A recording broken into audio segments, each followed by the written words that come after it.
73% des Français se déclarent favorables pour cela, soit 48 millions de Français. Bonjour, je m'appelle Lucas et vous êtes les bienvenus dans un nouvel épisode d'Espace Libre.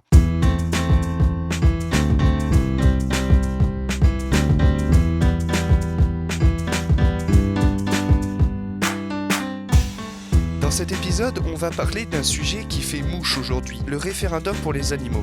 Alors, qu'est-ce que c'est ? Eh bien, on va voir ça aujourd'hui. C'est donc, comme son nom l'indique, un futur référendum qui vise à la protection animale, réuni en 6 mesures regroupées en propositions de loi. Ces 6 mesures sont l'interdiction de l'élevage en cage, de l'élevage de fourrure, l'élevage intensif, de la chasse à courre traditionnelle, le spectacle d'animaux sauvages et enfin la fin de l'expérimentation animale, quand il y a une alternative. Bon alors, rentrons dans le détail. Qu'est-ce qui gêne l'initiateur Hugo Clément ? L'élément principal est le bien-être animal, car dans les 6 cas cités au-dessus, eh bien l'animal est soit négligé, soit stressé dans la fin de ses jours. Sur le site du référendum pour les animaux, nous pouvons voir des vidéos qui nous expliquent avec précision par des chiffres pourquoi ces pratiques sont à bannir. Pour quelques exemples, l'élevage en cage, en moyenne 16 poules par mètre carré, l'élevage de fourrure, 6 élevages de visons en France qui emploient 1 à 2 personnes. L'élevage intensif, c'est 99% des porcs et des veaux qui naissent sans jamais voir le plein air.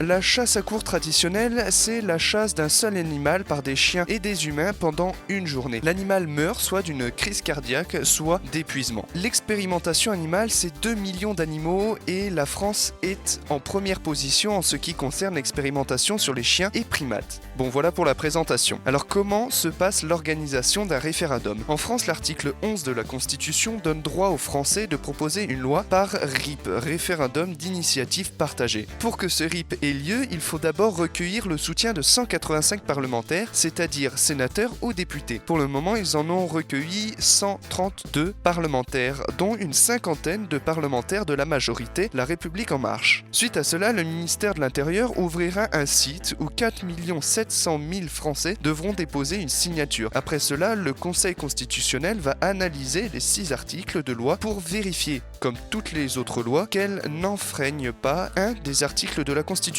Enfin, pour terminer, le référendum sera organisé avec la question « Êtes-vous favorable à la loi pour la protection animale ?» ou une autre question qui ressemble à celle-là. Et les Français devront répondre par oui ou non. S'il y a 50,01% de oui, la loi est adoptée et directement entrée dans le code correspondant à la loi. Nous avons appris qu'Emmanuel Macron a récemment interdit la chasse à la glu pour 1 année. Maintenant, qui soutient ce référendum ? 73% des Français se déclarent favorables pour un référendum pour les animaux. Mais il y a aussi des célébrités comme Nagui, Marc Simoncini, Pascal Obispo, mais aussi Nicolas Hulot, ex-ministre de la Transition écologique et solidaire. Des personnalités de la France entière soutiennent ce référendum. Maintenant, vous doutez bien que ce référendum ne va pas plaire à tout le monde. En effet, sur la page Instagram du référendum, vous pouvez voir des lettres envoyées au président du Sénat. Je vous cite un extrait de la réponse. Sur le fond, vous connaissez mon attachement à l'agriculture, à la chasse et notamment à la chasse aux chiens courants. Et je tiens à vous assurer de l'attention qui sera la mienne quant à l'avenir que pourrait connaître cette initiative. Fin de citation de Gérard Larcher. Maintenant, à vous de faire votre propre opinion. Pour conclure, sur ce référendum, tout le monde n'est pas pour, mais les études montrent que 73% des Français sont pour cette initiative. Malgré tout, ce n'est pas pour demain la veille, avec les étapes à franchir et il faut convaincre 4,7 millions de personnes tout de même. Si vous voulez plus d'informations, il y a les vidéos ainsi que les textes sur leur site que je vous mets en description. Je vous remercie et vous dis à la semaine prochaine pour un nouvel épisode d'Espace Libre.